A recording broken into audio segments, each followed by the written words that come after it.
好，係啦係啦。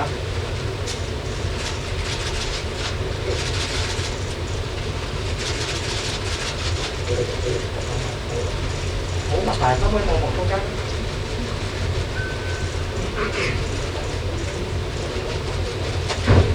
好，生喺中間呢度啊，唔該晒。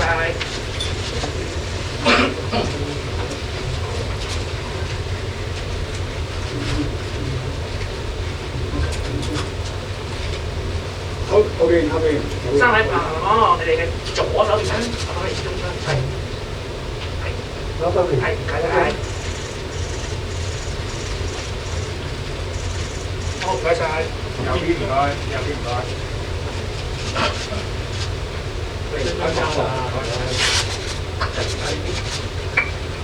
手邊啊。好。喺中間啦，唔該，中間。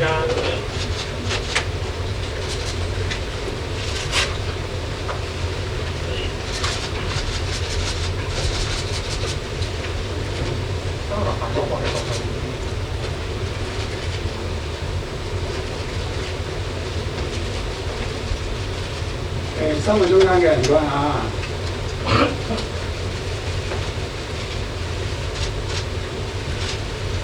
收位麻煩望多次右手邊。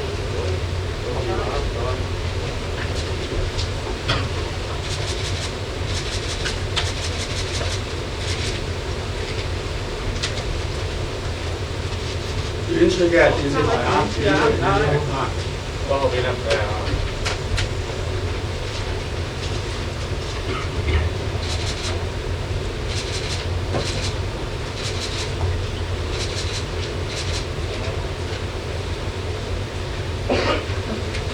三喺呢邊啦，三喺左邊下，好嘅，好。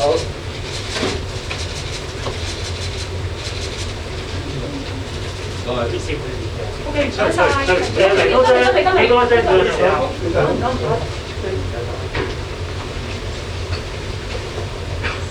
有張呢邊啦，唔該。可以未？要轉台佢啊。OK，要得。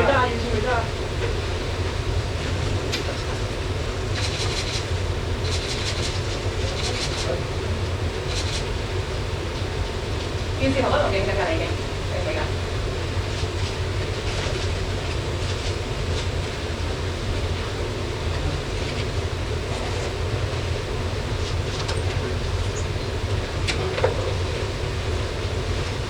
你而家10秒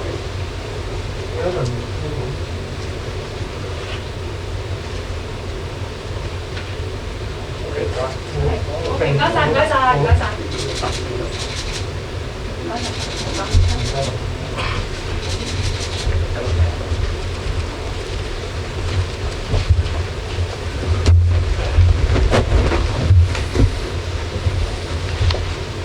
早晨啊，多謝大家今日出席。Welcome. Good morning to the press conference on guidelines on election-related activities in respect of the CE election. We have on the stage Chairman of the EAC, Mr. Justice Barnabas Fong, Mr. Arthur Look, member, and Professor Daniel Shek, another member, and Mr. Raymond Wong, Chief Electoral Officer of the REO.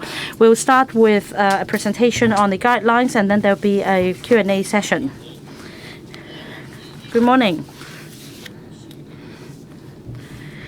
The 2022 Chief Executive election will be held on March 27th this year. According to established practices, the Electoral Affairs Commission will review and update the guidelines before every election. So the guidelines on election-related activities in respect of the CE election is published today, and the guidelines apply to the upcoming CE election. You may have read the published guidelines and the press release issued, so I will just highlight some of the important arrangements therein. The guidelines are based on the edition released in October 2016 with some amendments. There are 3 categories of amendments. The first category reflects the amendments to the relevant electoral laws. Namely, in March last year, the Standing Committee of the National People's Congress endorsed the amendment of Annex 1 and 2 to the Basic Law. And then the Legislative Council passed the Improving Electoral System Consolidated Amendments Ordinance 2021 in May last year. The proposal relates to amendments in relation to the number of candidates in the election and other arrangements, and we seek to update the guidelines to reflect these changes.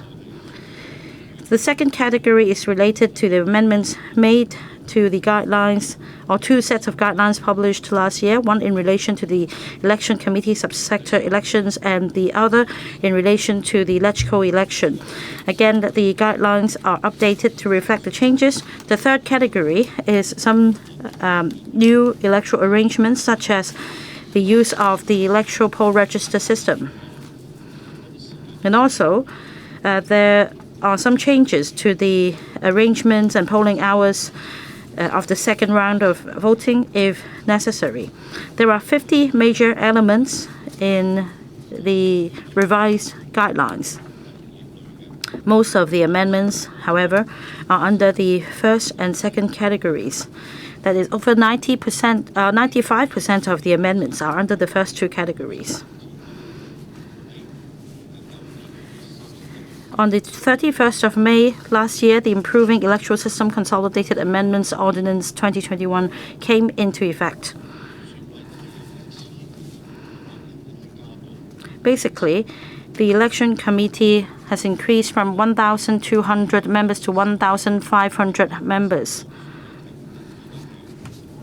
As for the number of valid nominations, in the past, 150 nominations should be secured. Now it's 188 nominations. And the number of members should come from 5 EC sectors, and the number of members of each of the 5 EC sectors should not be less than 15.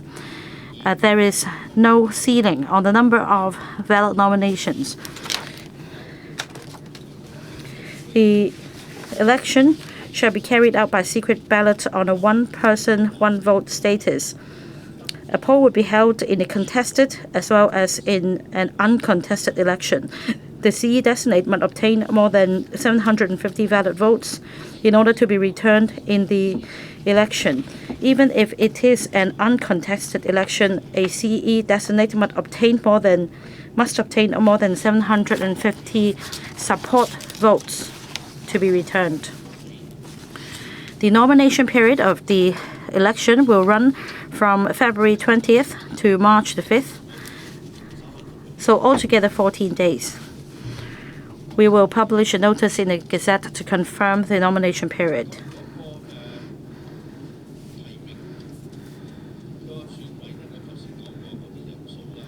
Now, I refer to the size of the election committee and members making nominations. Each EC member should only nominate one candidate, and that the nomination should not be withdrawn or revoked.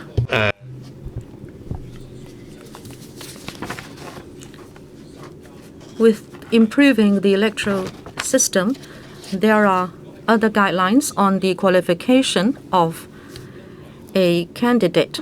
If in the 5 years preceding the nomination period,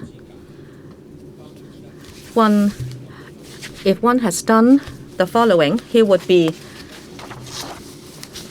barred from being nominated. Say, for example, he has broken the law, and also, according to any law, he has been determined to have revoked any oath. And also, if he does not comply with the legal requirement of being loyal to the Hong Kong SAR. And also, according to the Annex 1 as amended of the Basic Law, the nomination qualification will be the responsibility of the Candidate Eligibility Review Committee. The CERC can ask the returning officer to provide advice, and the CERC can also make decisions pursuant to the opinion of the Committee for Safeguarding National Security of the Hong Kong Special Administrative Region. Please refer to Chapter 3 of the guidelines for details on nomination. I'd like to talk about the polling time and arrangements. If it is a contested election, the first round will take place from 9 a.m. until 11 a.m. The candidate who obtains more than 750 valid votes is elected in this election. If there are 3 or more candidates, but in the first round, no candidate obtains more than 750 valid votes, a second round of voting will be necessitated. The second round of voting will run from 3 p.m. till 4 p.m. In principle, the 2 candidates obtaining the highest number of votes will compete in the second round of voting. If in case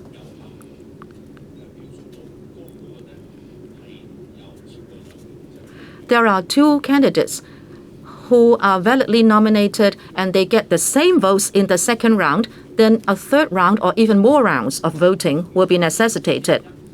If there is only 1 validly nominated candidate, and so it is an uncontested election, there will still be voting.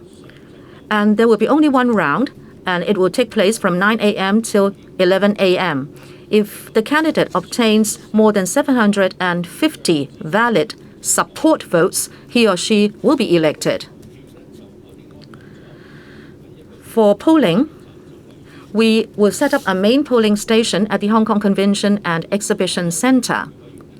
All the EC members will vote at that place. We will continue to use the electronic poll register system to issue ballot papers.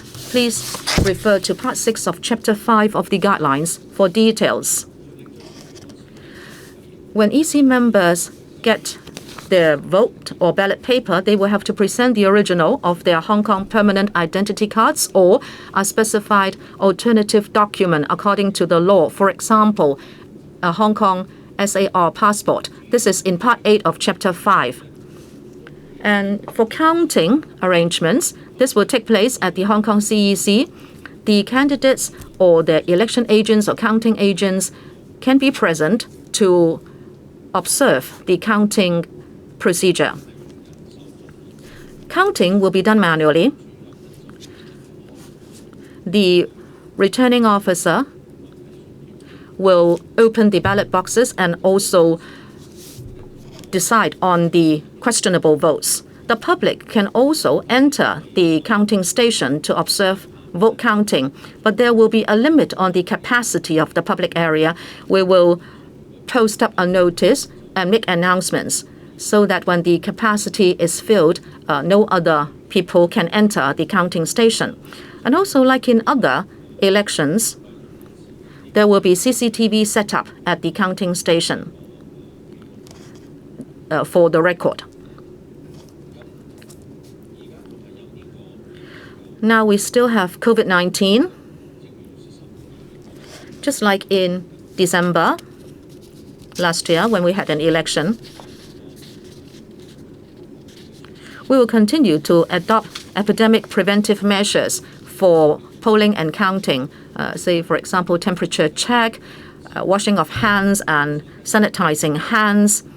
And because of the COVID-19 situation, we'll encourage EC members to use the Leave Home Safe mobile application when entering the main polling station to cast their votes.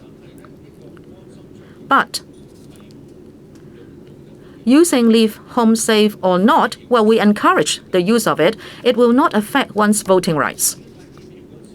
As for entering into the counting station and the media center, we will require everybody to use Leave Home Safe unless someone is below 12 or above 65 in age.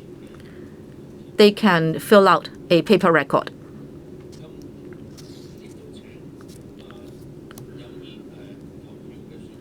If EC members intending to vote are not in Hong Kong, currently they will have to take care of the quarantine arrangements for inbound travelers, and they will have to make arrangements for the 21-day quarantine period. We'll continue to liaise with the Food and Health Bureau and the Center for Health Protection, monitor the development of the epidemic, and make assessments of the epidemic situation. With regard to election advertisements, like before, after they are published, the information and a copy will have to be submitted for public inspection. There is one amendment, though. Candidates should do so 2 days after the publication, but now we will provide one more day, in other words, within 3 working days, for the copy to be uploaded to the relevant platforms or to be submitted to the RO in person. This is in Chapter 8 of the guidelines. Election expenses. The maximum amount of election expenses is provided for in the maximum amount of election expenses Chief Executive Election Regulation. This will be increased from 15.7 million to 17.6 million.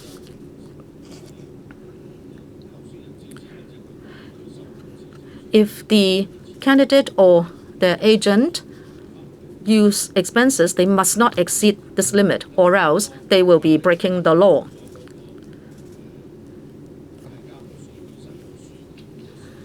The election return submission date has also been amended. It is extended from 30 days to 60 days after the date on which the result of the election is published in the Gazette, or the proceedings for the election are declared to have been terminated.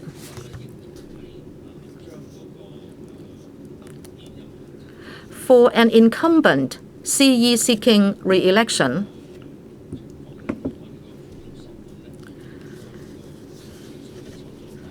we have removed the relevant details from Annex 15 to paragraph 16.1.13. If an incumbent CE seeks re-election, the law does not require him or her to resign or take leave. So, as the CE, he or she can seek a re-election. Talking about resources, he or she must use his or her own resources. But then there is a special situation because this person will still be exercising duties as the CE. And there would be private services like security, transportation, secretarial services, and living quarters, which are made available to him or her because of his or her public duties, that those will still be used. But then if such are involved in election activities, he or she, the candidate, must apportion clearly the use of resources and declare them. This is, as a matter of fact, an established rule in the guidelines. Only that on this occasion we moved this paragraph from the appendix to the main content. Very often, candidates would appear in photographs with other persons, and if a candidate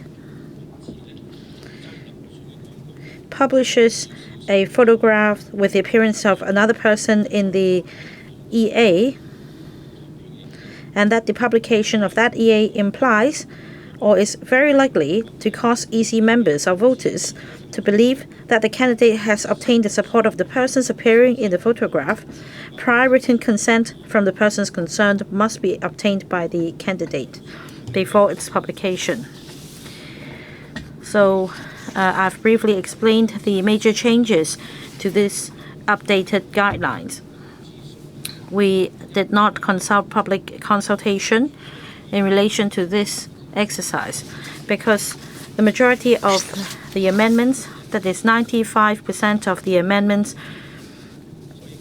reflect the changes in the law, and most of them are already set out in previous guidelines. There is no need, therefore, to conduct a public consultation. In October last year, we submitted the draft guidelines to the Legislative Council for their perusal, and we have considered the views of members.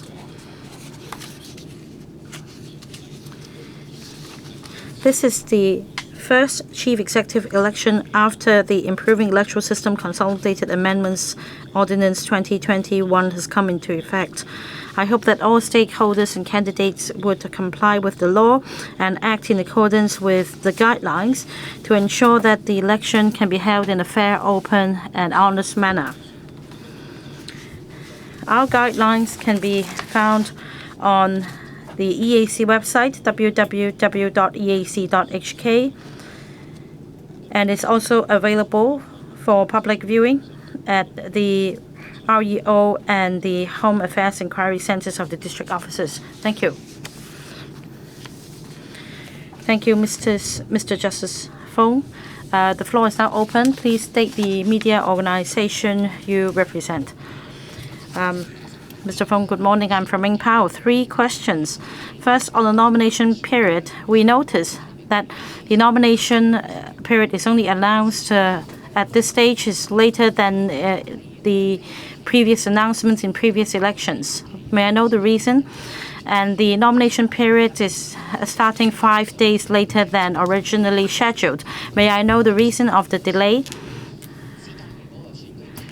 And we understand that the end of the nomination period is closer to the polling day than previous exercises. And for the Leave Home Safe app, why is it that you're not aligning the requirement with the other government venues, and that in previous elections, voters are required to use Leave Home Safe app in polling stations? On nomination period,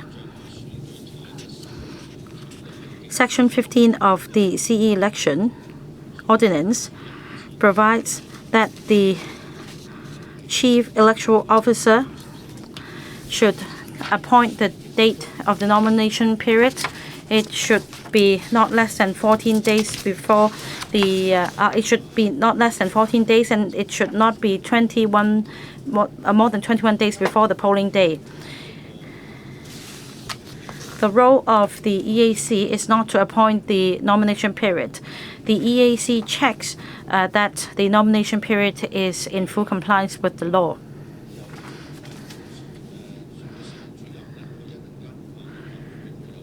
The Chief Electoral Officer can supplement if need be. So if I may, no matter the circumstance, we ensure that the election will be held in a fair, open, and honest manner, and this is in compliance with the law, and we do not find it inappropriate in any way. As for Leave Home Safe, I understand that the vaccine bubble arrangements are underway, and I understand that there is legal backing. But then in terms of an election, voting right is an important constitutional right. Under the current legislation, there is no restriction on a voter's voting right. For example, even a detainee or a person in custody has his voting right. If we mandate the use of Leave Home Safe app, and if the voter refuses to use the app, there is no avenue, legally speaking, for us to restrict the voter from voting. So we must allow the voter to vote, because it's clearly stipulated in the law that a registered voter is eligible to vote.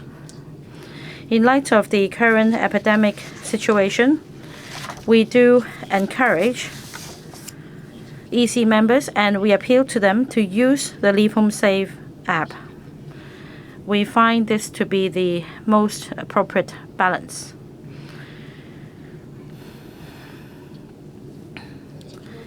Yes, Mr. Wong. Let me speak on the nomination period. Earlier, a proposal was made in the Legislative Council paper on the nomination period. It remains a proposal. The government stressed repeatedly that the nomination period is only effective after notice has been published in the Gazette. And as explained, the nomination period for CE election should not be less than 14 days, and that it should terminate on a day earlier than 21 days before the polling date. Having discussed with the government, we have agreed on the nomination period, which is in compliance with the law. Any other questions? My apologies if the questions may sound slightly repetitive. Can I ask about the nomination period? What were the factors that came into the decision for the beginning of the period to start on the 20th of February?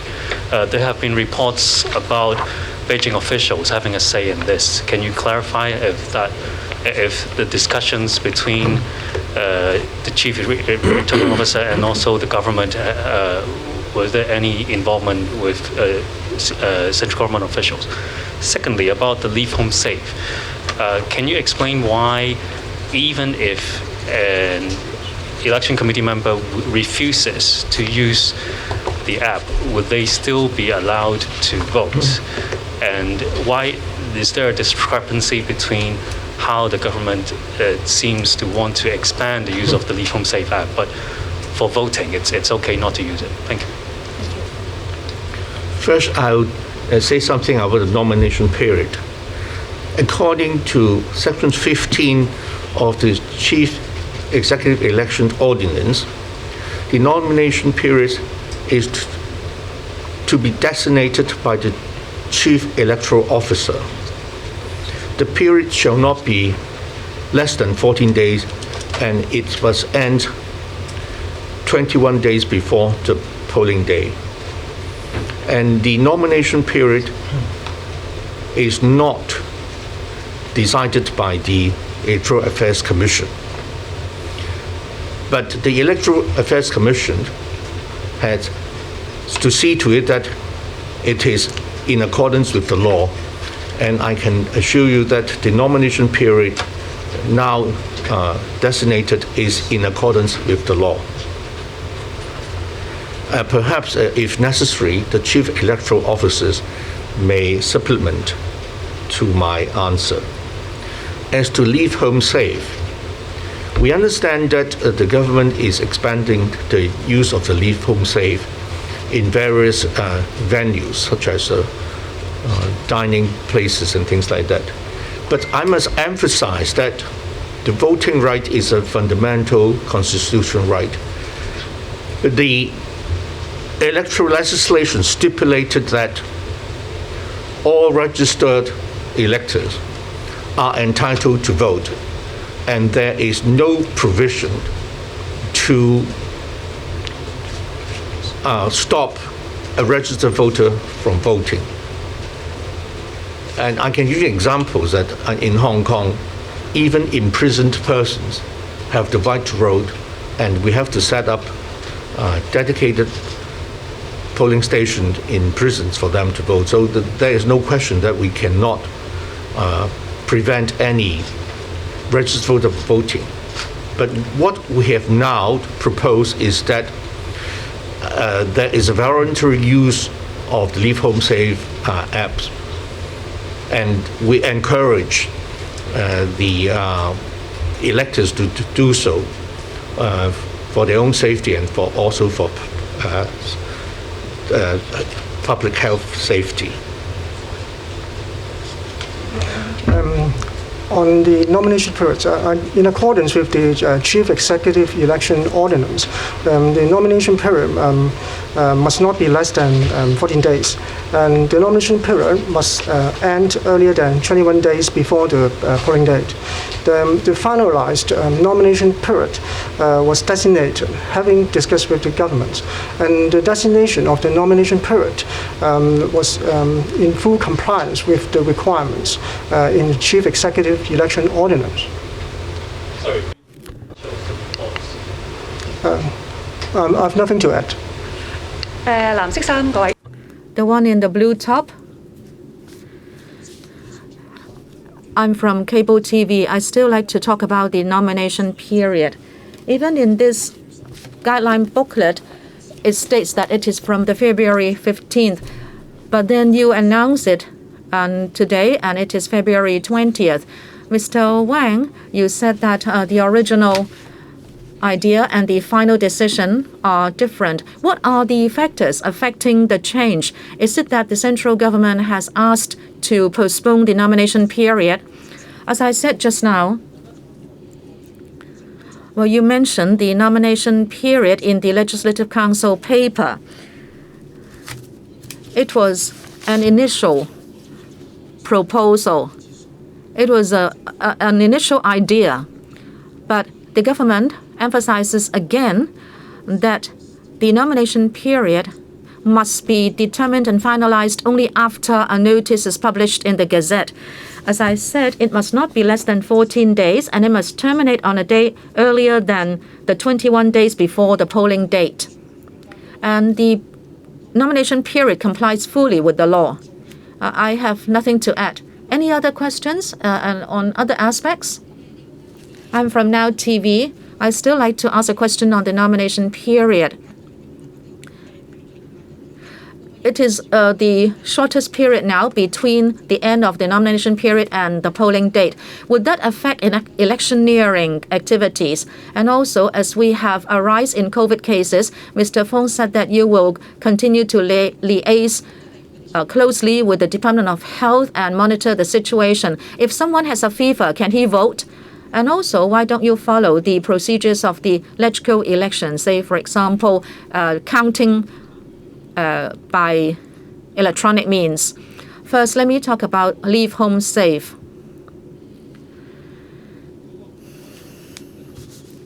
As I said just now, it is a compromise. Overall speaking, if you talk about the epidemic situation, under the Chief Executive Election Ordinance, the EAC has the authority to postpone the election. But according to election laws, the EAC can only postpone the election by 14 days. And under the electoral laws, there is no provision on what can happen after those 14 days. Therefore, if necessary, the authorities would have to think about other ways to do it, and this is outside the jurisdiction of the EAC. Therefore, the first step we are considering is that even if the COVID-19 situation is not stable, we understand that the vaccination rate is continuing to rise. And therefore, the epidemic situation is not the same as before. Secondly, the number of voters and the number of staff at an EC election would be so much lower than in a electoral election. And at Hong Kong CEC, we have required to use larger venues. We are actually going to expand the venues. So we have more tables, we have longer social distances,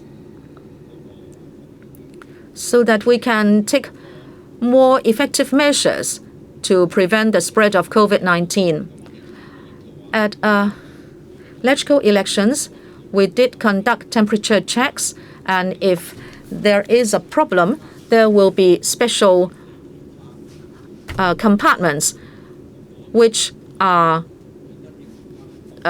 comprehensively disinfected, and also they are removed from other voters. We are confident that we can prevent the spread of the epidemic. We'll continue to liaise with the health authorities, and we will continue to give consideration to a series of factors and monitor the situation. But talking about postponement of the election, I think it is a premature question. We will adopt the best preventive measures and to conduct this election. Sorry, I asked another question. Let me answer the question. The lady in blue. I'd like to ask about preventive measures for the epidemic. Mr. Fong says that the vaccination rate has gone up even if the situation is unstable. But as you know, even if you are vaccinated, you can still get infected. Would there be a criterion set down by the EAC to say that by reaching certain indicators, you may kickstart the postponement for 14 days? And since we have a serious situation now, why don't you mandate the use of Leave Home Safe? And if necessary, how can you track down everybody who was at Hong Kong CEC on that day? First of all, let me say that the Leave Home Safe application is not a tracking application. It is for the benefit of the people who have been at a certain venue, to tell them that they may have to get tested. And I said twice that voting right is an important right. According to present laws, no registered voter can be stopped from voting. And electoral laws in Hong Kong do not provide any scenarios under which the voter cannot vote. Therefore, we cannot use the Leave Home Safe application to prevent anyone from voting. That will be against the law. But the major direction taken in society now is such that we will advise and encourage the electors to use the Leave Home Safe application. But it is not binding. Well, I expect the EC members to cooperate, of course. And since the vaccination rate is also going up, well, let me ask you what you mean by prevention. By having the vaccination, it means you have the antibodies necessary to fight the epidemic. Therefore, if you say someone is infected, but he has already the antibodies, well, medically and objectively, whether the election can go ahead, I cannot say. But I can only say that we'll have to see whether the election can still be held in an open and fair manner in that situation. This is not a quantitative decision. We have to give consideration to all aspects. I'm from Hong Kong Economic Journal. First of all, about publicity. The electoral base is quite narrow for the CE election, but does the EAC have any plans to arouse the attention of the public for this election? And also, I saw the guidelines where there is an updated statement saying that in the no electioneering zone, the candidates should not stay in those zones and smile to the electors. Is it because this happened during the electoral election so that there is this amendment, meaning that someone broke that guideline? And also, candidates could be seen to be taking photographs in the no canvassing zone or no staying zone and post those photographs online. Are you going to do anything to prevent this from happening this time around? About epidemic preventive measures, despite the measures you've mentioned, is there any limit on the capacity of the venue? Are you going to restrict the number of personnel from the media and the public from entering? Is there any difference? I suppose publicity will be mounted very soon in relation to the chief executive election. The registration and electoral office will mount publicity campaign as well. The REO's publicity campaign will mostly involve the explanation of the procedures and other technical matters. And I suppose this is of the public's concern in general. As for the no canvassing zone, according to the law, there should be no vote canvassing in the NCZ. And about distributing leaflets, it is not allowed within the no canvassing zone. But the NCZ is only designated somewhere near the exit of the polling station. In other areas, it is all right for candidates to canvass votes. So they can do that as long as they are not inside the no canvassing zones. As for taking pictures, we've heard a lot of such reports. There is no provision in the law restricting the taking of photographs, and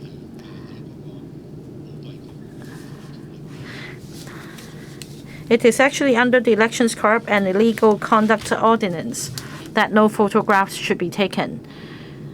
And I think that the ICAC will enforce the law. Now, the first and foremost priority for us is to hold the election properly, and that means we need to observe public hygiene and maintain social distancing.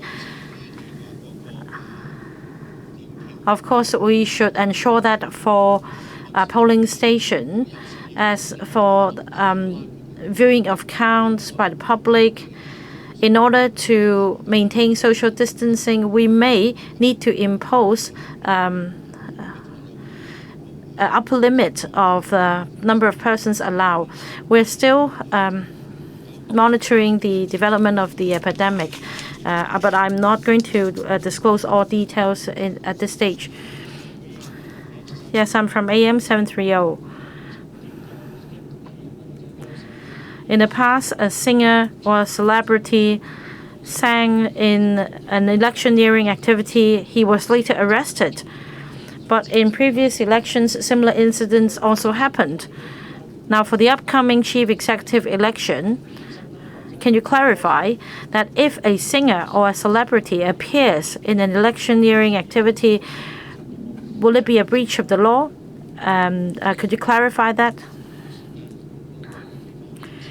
The Elections Corrupt and Illegal Conduct Ordinance clearly provides that no incentive should be offered to induce voters to vote for you. If you're simply providing entertainment, well, this is one kind of benefit that you should not be offering according to the law. That means entertainment is one form of benefit. This actually originates from District Council election 1954. It's a regional council election, and that offers were made for voters to attend an entertainment show. Now, enforcement of the law is necessary, but it's not under the purview of the Electoral Affairs Commission. But in fact, if you go back and check the case laws in the 1950s, we've had case authority. So for the singer or a celebrity appearing in an electioneering activity, according to the law, he is allowed to be present, only that he's not allowed to entertain guests. So any form of entertainment should be avoided. Hospitality, including food and beverages, is also prohibited. This gentleman in blue. I'm from Hong Kong 01. Good morning, Mr. Justice Fong. I'd like to ask a follow-up question on the nomination period. It will begin on the 20th of February. Now, it is a public holiday. It is Sunday.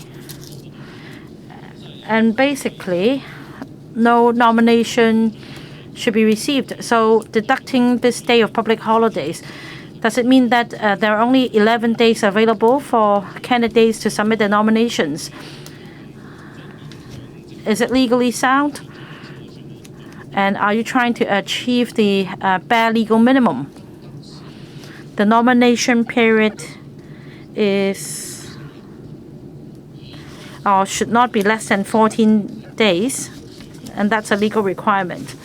The law also clearly provides that in terms of submitting the form to the REO, the form should be submitted during the normal office hours of the office, which means from 9 to 5, Monday to Friday.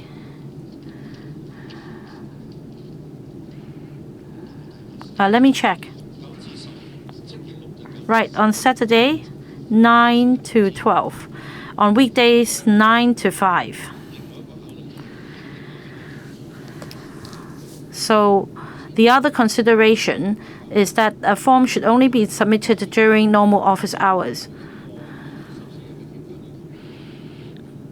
On any day during the 14-day nomination period, definitely there will be two days on which the office is not in operation. So we need to meet the legal requirement that it should not be less than 14 days, and to meet the other requirement that the form should be submitted within normal office hours. As for the number of nominations, this is to be decided by the candidate. The EAC's role is to check whether they comply with the law. I'd like to ask what's the reason for raising the maximum amount of expenses allowed by about 1.9 million, so close to 2 million, despite the period of election remaining the same? And the election expenses has been raised by legislation. And I think, usually speaking, there is the element of inflation, and also there are increased number of elections committee members. But I think has been from a few elections in the past, and has been traditionally increased each time. I think it's usually the indexed link.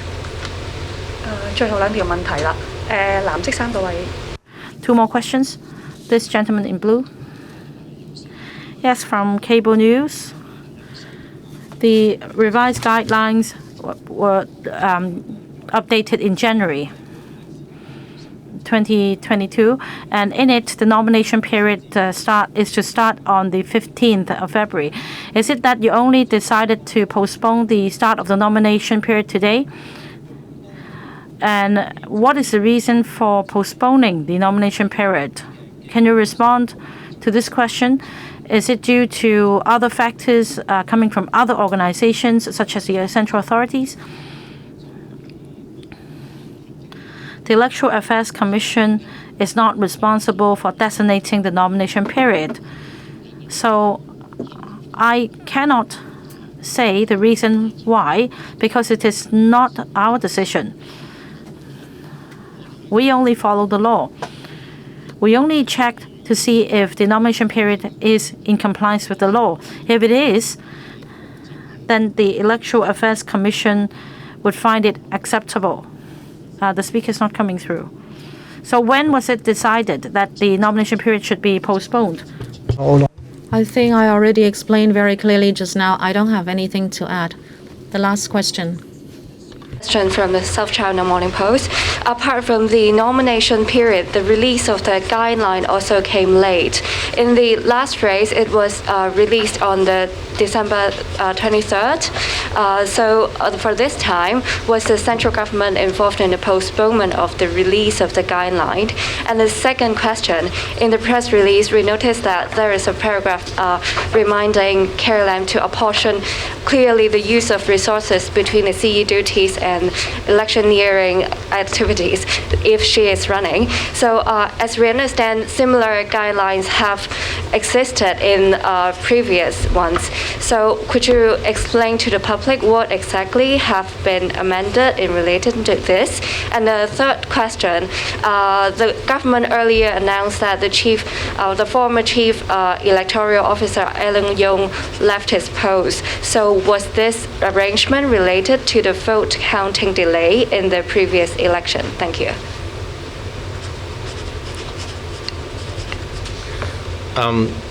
We hold the press conference for publishing guidelines today, and one of the reasons involved is we would like to wait for the nomination period so that we can have it in one go. I think this is more convenient to do so. As to the fixing of the nomination day, as I have already said, that the electoral law, that is this CE election ordinance, has stipulated that the nomination period is to be designated by the chief electoral officer, and that means that the Electoral Affairs Commission is not the decision maker, but we do have a role to play. We have to see to it that it is strictly in accordance with law. Then I can assure you that the nomination period now designated is fully in accordance with the law. As to the apportionment of electoral expenses by an incumbent chief executive in seeking a second term election, the rules as to apportionment has always been advised in past guidelines. But the fact that we have put it in an annex, and when we sought the views of the electoral panel on the draft guidelines, there were views expressed that it should be emphasized. That's why then we have extracted it from the guidelines and put it in the main body of we extracted from the annex and put it in the main body of the guideline. And as to the transfer and posting of the chief electoral officers, because the chief electoral officer is a civil servant, the transfer is done according to the established practice and procedure of the government, and it is also not a decision made by the Electoral Affairs Commission, because we are relying on the REO to carry out the electoral arrangements, but then the REO is still a government department, so they are established rules and procedures, and also we never comment on individual cases. 好，或者記者會係到呢度為止。This is the end of the press conference. Thank you very much.